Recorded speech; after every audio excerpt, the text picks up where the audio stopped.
destaque no Panorama CBN. Polícia Federal rejeita oficialmente a segunda delação de Daniel Vorcaro do Banco Master. Reportagem revela que Alcolumbre e PT da Bahia aparecem em nova proposta.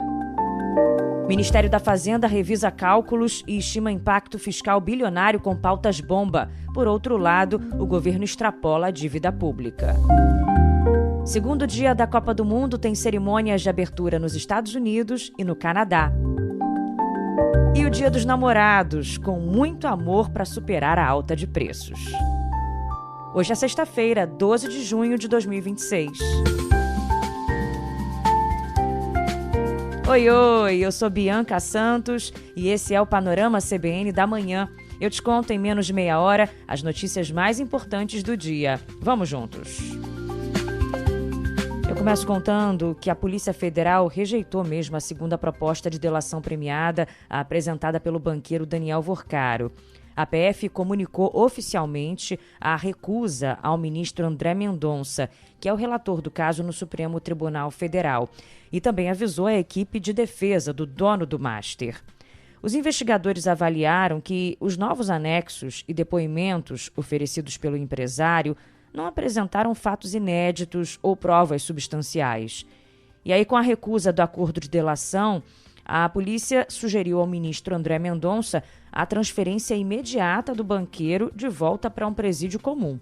A Procuradoria-Geral da República, com quem a defesa de Vorcaro também está negociando, ainda não deu uma resposta formal sobre o caso. A defesa de Daniel Vorcaro reformulou as minutas do acordo após uma troca na equipe de advogados no mês de maio e argumenta que os relatos reúnem, sim, elementos consistentes. A nova versão alterou anexos políticos e passou a classificar repasses financeiros ao senador Ciro Nogueira como pagamento de propina. Mas, mesmo assim, isso não convenceu a PF.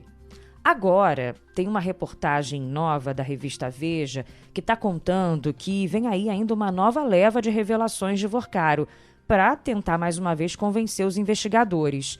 E essa promete comprometer nomes de altíssimo escalão, segundo a reportagem, como autoridades graúdas do Congresso e membros do Judiciário. O ex-banqueiro promete detalhar crimes desconhecidos, como negociatas de valores vultuosos e pagamentos de propinas, é o que diz a Veja. E a apuração também detalha o seguinte, que um dos novos e mais bombásticos segredos envolve o senador Davi Alcolumbre, do União Brasil, que é o presidente do Congresso. Segundo o relato, o ex-banqueiro teria feito a Alcolumbre um pagamento de 30 milhões de dólares. De acordo com a proposta de confissão, o valor foi depositado numa conta secreta no exterior e repassado ao parlamentar pelo apoio dado a uma demanda de interesse do Banco Master em transação operada por Augusto Lima, ex-sócio de Vorcaro. O ex-banqueiro também se prontificou a detalhar as relações comerciais dele com o PT da Bahia e com o ex-chefe da Casa Civil, Rui Costa. Segundo os anexos, decretos estaduais emitidos em gestões petistas restringiram a portabilidade de dívidas de servidores estaduais, beneficiando as operações de crédito consignado da instituição. As confissões entregues aos investigadores envolvem ainda o pagamento de 15 milhões de reais a um membro do Poder Judiciário Nacional. A transação fora dos padrões teria sido operada financeiramente por Fabiano Zettel, cunhado de Vorcaro, que cumpre prisão preventiva sob a acusação de atuar nos desvios do grupo. Bom, a defesa de Daniel Vorcaro alega que a rejeição das propostas de colaboração por parte da Polícia Federal e da Procuradoria-Geral da República possui motivação política, né? Os advogados comunicaram ao Supremo Tribunal Federal que os agentes públicos demonstraram falta de interesse em aprofundar as denúncias contra as autoridades. Delegados da PF acusam o empresário de usar as negociações de delação para tentar isentar aliados e vazar informações sigilosas a investigados. Vamos acompanhar os próximos passos dessa história, lembrando que o dono do Master cumpre prisão preventiva desde março, sob a acusação de chefiar uma organização criminosa focada em fraudes financeiras bilionárias. Esse esquema investigado que lesou fundos de previdência estaduais e gerou um rombo projetado em 50 bilhões de reais no Fundo Garantidor de Créditos. Vamos mudar de assunto agora, falar sobre um outro tema importante do dia, que é ainda desdobramento das pautas-bomba do Congresso. O Ministério da Fazenda revisou cálculos técnicos e está estimando que o conjunto dessas pautas-bomba em tramitação no Congresso Nacional pode gerar um impacto fiscal de 111 bilhões de reais por ano. O novo levantamento consolidado engloba as projeções de custos e de renúncias de receitas de 9 projetos de lei e emendas constitucionais. O efeito financeiro acumulado das propostas em análise alcançará o equivalente a quase R$ 1 trilhão ao longo dos próximos 10 anos. Os Ministérios da Fazenda e do Planejamento disseram em uma nota oficial que o montante final supera a economia projetada pela reforma da Previdência aprovada em 2019, a título de comparação. O projeto, que estabelece a renegociação de dívidas de produtores rurais, lidera o impacto fiscal da lista, com custo estimado em até 140 bilhões de reais em 13 anos. A planilha do governo federal inclui também perdas anuais de 50 bilhões com a ampliação do teto de faturamento do Simples Nacional. Entre as pautas-bomba também está a PEC, que amplia a imunidade tributária de templos religiosos, essa com custo mínimo estimado em 10 bilhões de reais por ano. A equipe econômica aponta que as medidas tendem a elevar o endividamento público e a pressionar a manutenção da taxa de juros e dos índices de inflação em patamares elevados. O ministro da Fazenda cobrou responsabilidade fiscal mútua entre os poderes e o cumprimento da Lei de Responsabilidade Fiscal. Dario Durigan já avisou que o governo pode até recorrer ao Supremo Tribunal Federal se as medidas forem mesmo aprovadas, O ministro Gilmar Mendes reiterou que o parlamento é obrigado por lei a indicar a fonte de custeio antes de aprovar novas despesas. E, por essa declaração, o governo federal está acreditando que o STF pode mudar as coisas. O economista Murilo Viana, que foi ouvido aqui pela CBN, acredita que o governo deve adotar a mesma estratégia usada para barrar a desoneração da folha. Não seria a primeira vez que o governo tomaria essa medida, Nós tivemos alguns exemplos, teve uma questão relacionada à discussão da prorrogação da desoneração da folha, em que o governo levou para o STF obrigou ali a apresentar compensações para aquela frustração de receita que teria, para aquela desoneração que estava acontecendo, De fato, é um caminho que pode ser buscado pelo governo. Só que aí tem o seguinte, enquanto o governo está tentando barrar essas pautas-bomba do Congresso, ele também está aumentando gastos em ano eleitoral. Segundo um levantamento divulgado pelo jornal Globo, as medidas que foram adotadas pelo governo, segundo o próprio governo, para estimular a atividade econômica, só que no ano eleitoral, já totalizam 215 bilhões de reais. Esse montante supera as receitas adicionais calculadas em 109 bilhões. O levantamento indica que o volume de incentivos financeiros equivale a 1,6% do PIB.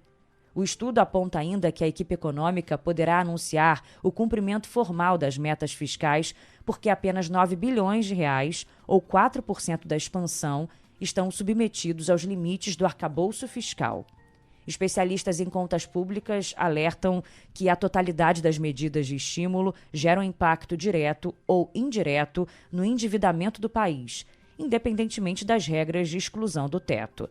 O crescimento acelerado da dívida pública pressiona a elevação das taxas de juros de longo prazo e amplia os riscos inflacionários.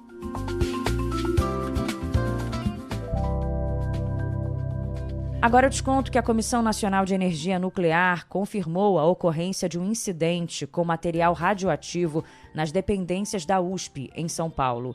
Foi um episódio que ocorreu no dia 29 de maio no Instituto de Pesquisas Energéticas e Nucleares, o IPEN. O relatório de ocorrência interna apontou a presença de traços de tecnécio 99 durante a retirada de sensores de um equipamento de esterilização usado no processo produtivo do material. Esse elemento radioativo é o mais usado no mundo na área da medicina nuclear, sendo essencial para exames de diagnóstico por imagem. 2 funcionários foram submetidos a exames preventivos de contador de corpo inteiro, que descartaram qualquer contaminação interna. Segundo o esclarecimento técnico do IPEN, a contaminação ficou restrita à área controlada do Centro de Radiofarmácia e atingiu apenas a roupa de um dos trabalhadores. De qualquer forma, o caso segue sob avaliação interna no Instituto e o relatório com todos os procedimentos adotados foi encaminhado para análise da Autoridade Nacional de Segurança Nuclear. Os profissionais envolvidos passaram por novos treinamentos e nenhum permanece sob observação médica devido ao episódio. O IPEM informou que o evento ocorrido foi de pequena magnitude, sem relevância do ponto de vista da saúde ocupacional e sem potencial para causar danos aos trabalhadores. A administração classificou o episódio como de rotina na manipulação de elementos químicos abertos e rechaçou hipóteses de danos à saúde. A Autoridade Nacional de Segurança Nuclear notificou a gerência de radiofarmácia do IPEM a apresentar relatórios detalhados sobre a gestão de rejeitos nucleares. O caso do incidente com material radioativo veio à tona depois que o Sindicato dos Trabalhadores no Serviço Público Federal e a Associação dos Servidores do IPEM cobraram esclarecimentos sobre a contaminação, não achando as coisas tão normais assim. As entidades representativas manifestaram preocupação com os protocolos de segurança e relacionam a ocorrência a problemas estruturais, como cortes orçamentários e redução do quadro de pessoal. E termina hoje, no final da noite, o prazo prorrogado pelo governo federal para inscrição ou complementação de dados no Enem. Todos os candidatos devem fazer o procedimento pela internet, por meio da página do participante. O valor da taxa de inscrição está fixado em R$ 85,00 e o período para quitação do boleto bancário vai até o dia 17. Os estudantes da rede pública que concluem o ensino médio nesse ano têm direito à isenção da taxa, mas precisam acessar o sistema para validar a participação. Estudantes matriculados nas séries finais da rede pública contam com pré-inscrição automática agora, e devem apenas confirmar dados pendentes. As provas oficiais do Enem serão aplicadas em todo o Brasil nos dias 8 e 15 de novembro. A partir dessa edição, o exame passa a acumular também a função de avaliar a qualidade do ensino médio em moldes similares ao sistema de avaliação da educação básica.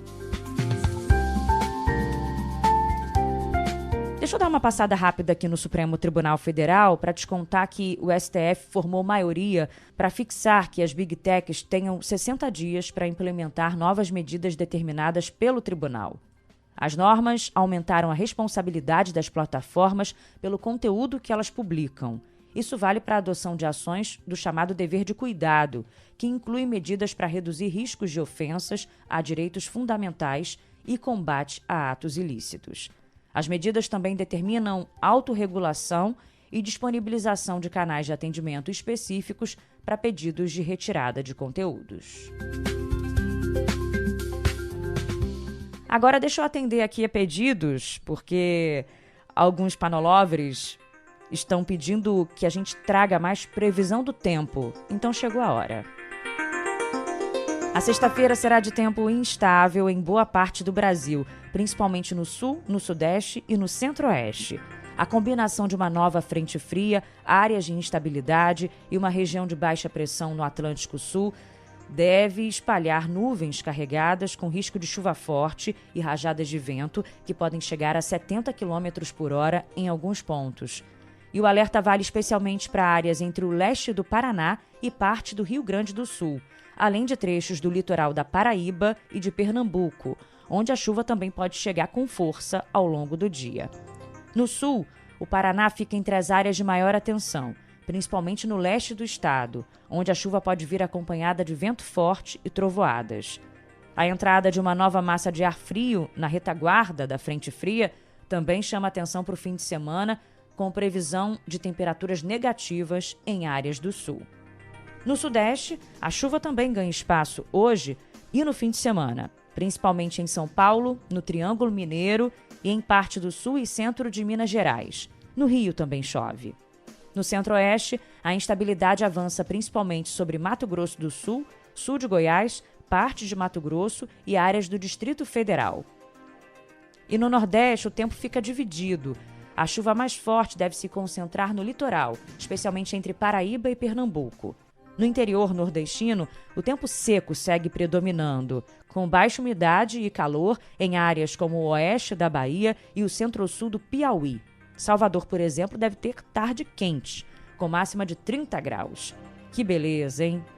No norte, o calor e a umidade mantêm pancadas entre a tarde e a noite em parte da região. A chuva deve atingir áreas de Roraima, Amapá, Pará, Amazonas e Acre, mas de forma irregular. E em Belém, também calor. A máxima deve chegar a 32 graus. Agora o noticiário internacional.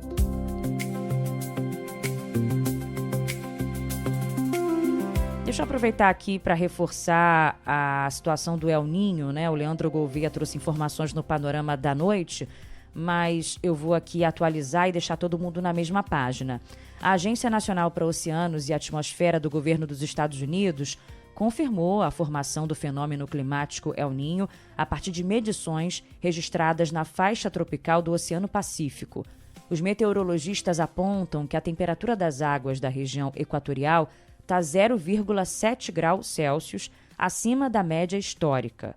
E aí os cientistas estimam em mais de 60% a probabilidade de o evento se intensificar e atingir um aquecimento superior a 2 graus entre novembro e fevereiro de 2027. Novembro agora, né, e fevereiro do ano que vem. No Brasil, o El Niño historicamente provoca seca nas regiões norte e nordeste, além de concentrar chuva intensa na região sul. Agora, sobre a guerra, o presidente dos Estados Unidos, Donald Trump, disse que o país encerrou os conflitos com o Irã após as lideranças dos dois lados concordarem com os termos gerais de um memorando de entendimento. A declaração foi feita num pronunciamento público ontem, coincidindo com o início dos Jogos da Copa do Mundo. Trump recuou das afirmações anteriores e cancelou uma nova rodada de bombardeios programada contra o território iraniano para a noite desta quinta-feira. Não aconteceu. O presidente esclareceu que as bases do Pacto Internacional estão em estágio final e que a assinatura oficial deve ocorrer na Europa no fim de semana. O estreito vai ser aberto oficialmente, assim que nós assinarmos, que pode ser em breve, muito rápido, talvez no final de semana, na Europa. É um ótimo negócio para os Estados Unidos e para o Oriente Médio. E eu acho que no final é ótimo para o Irã, porque eles poderão reconstruir o país deles. Eles todos aprovaram o negócio. Todos aprovaram o negócio. Só que tem o seguinte, o Ministério das Relações Exteriores do Irã desmentiu a conclusão do acordo e classificou as declarações de Trump como especulação política. O porta-voz da chancelaria de Teherã declarou que o país não tomou nenhuma decisão definitiva e disse que o governo não abrirá mão do direito de enriquecer urânio. O primeiro-ministro de Israel, Benjamin Netanyahu, declarou que as exigências finais para o encerramento das hostilidades incluem a extinção do programa de mísseis iranianos.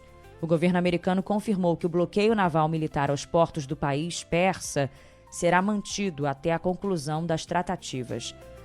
Bom, sendo especulação política ou não, a suspensão temporária dos ataques militares provocou uma queda imediata e expressiva nas cotações internacionais do preço do barril do petróleo. E agora, eleições no Peru, a gente está atualizando aqui direto, né? A eleição continua indefinida depois de 5 dias de apuração. A candidata conservadora Keiko Fujimori mantém a liderança, com uma vantagem mínima sobre o esquerdista Roberto Sanches. Com mais de 98% das urnas apuradas, ela tem 50,004% dos votos contra 49,996% do rival. A diferença é de apenas 1.303 votos.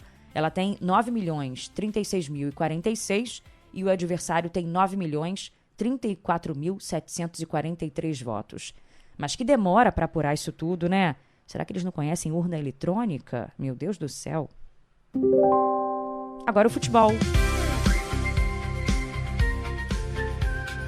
Com Copa do Mundo. Tá acontecendo.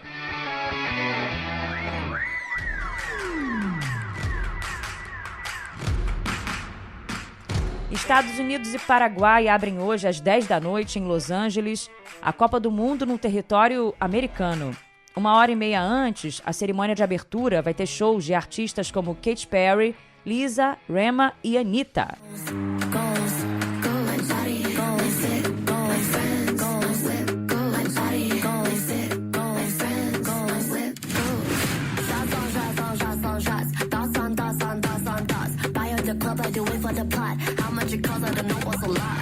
Fora de campo, o jogo é considerado evento especial de segurança nacional e envolve uma operação de larga escala, coordenada pelo FBI, pelo Serviço Secreto Americano, né? E esse plano inclui monitoramento com drones, reconhecimento facial, uso de milhares de agentes locais e federais. A presença do presidente Donald Trump não está confirmada. Hoje também haverá uma cerimônia de abertura da Copa do Mundo no Canadá, que vai sediar 13 jogos do Mundial. Às 16h, a seleção canadense vai enfrentar a Bósnia, em Toronto. No início da madrugada, no segundo jogo da Copa, a Coreia do Sul derrotou a República Tcheca por 2-1, de virada. No lendário Estádio Azteca, diante de 80 mil torcedores, o México derrotou a África do Sul por 2-0 no jogo de abertura da maior Copa do Mundo da história. E o árbitro brasileiro Wilton Pereira Sampaio chamou a atenção ao expulsar 3 jogadores, 2 sul-africanos e 1 da seleção mexicana. Em um único jogo, faltou apenas um cartão vermelho para o juiz brasileiro igualar toda a marca de expulsões do Mundial passado, no Catar.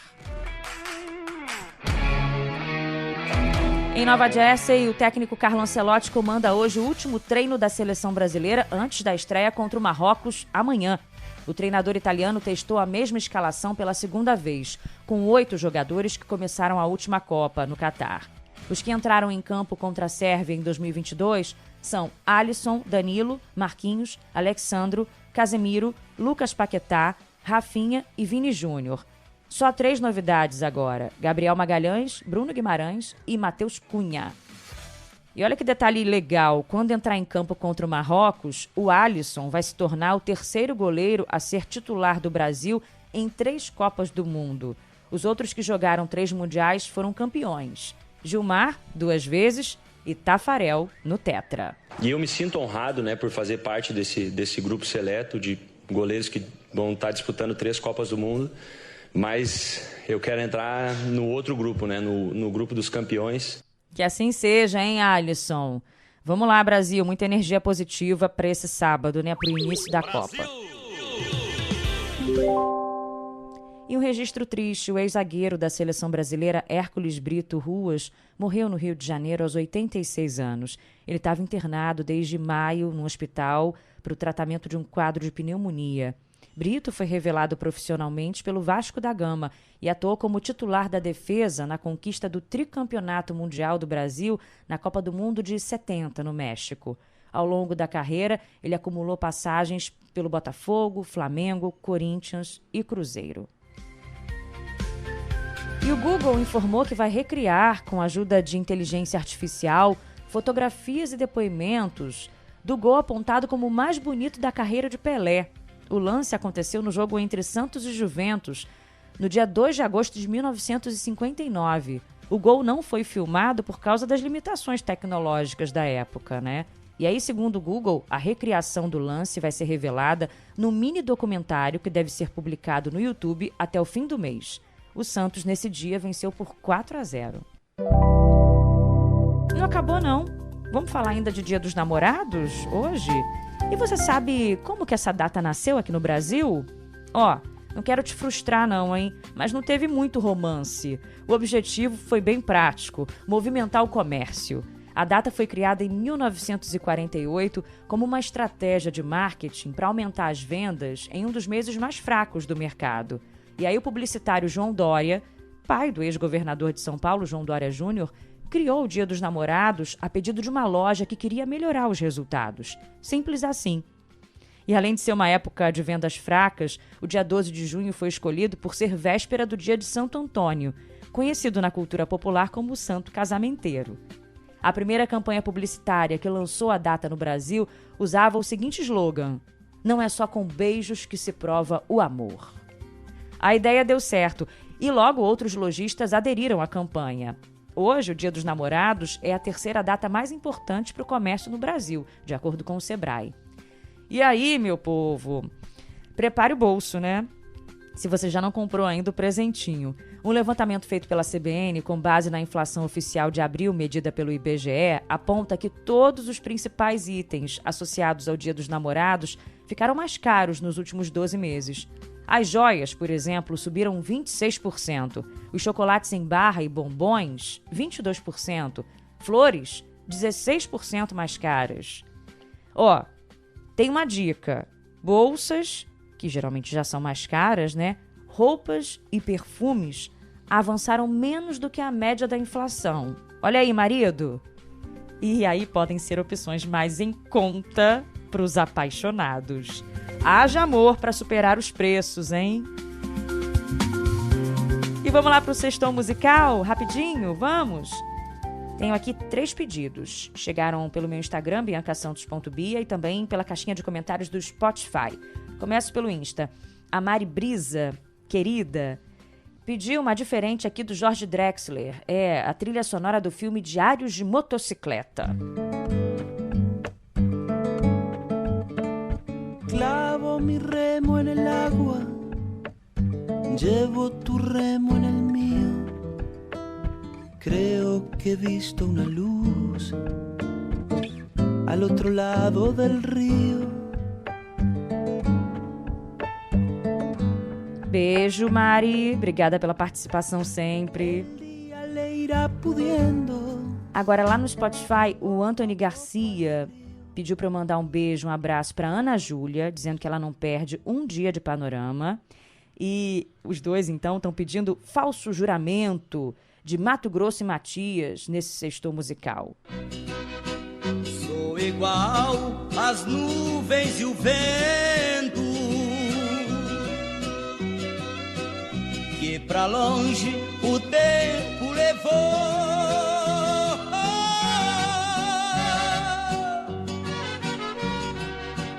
Nossas juras não foram cumpridas, o destino nos separou.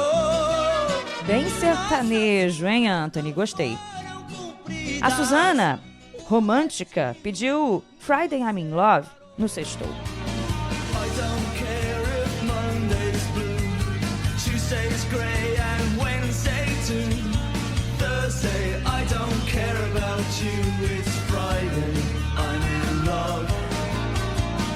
Beijo, Suzana.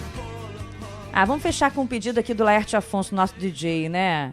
Mandando um beijo especial pra linda e querida Ozeni dele. I found a love for me. Well, darling, just dive right in. Follow my lead. Well, I found a girl, beautiful and sweet. Well, I never knew you were the someone waiting for me. Que isso, hein? Foi fundo com Ed Sheeran, Laerte. Fell in love, not knowing what it was. Então, assim, nesse climinha, a gente vai encerrando o Panorama CBN de sexta-feira, de Dia dos Namorados. Eu, nosso DJ apaixonado, Laerte Afonso, e o editor Edmilson Fernandes. A gente te deseja um ótimo fim de semana e não se esqueça do Panorama CBN da noite com Leandro Gouveia. Tchau! Baby, I'm dancing in the dark with you between my arms, barefoot on the grass, listening to our favorite song. When you said you looked a mess, I whispered underneath my breath, but you heard it, darling, you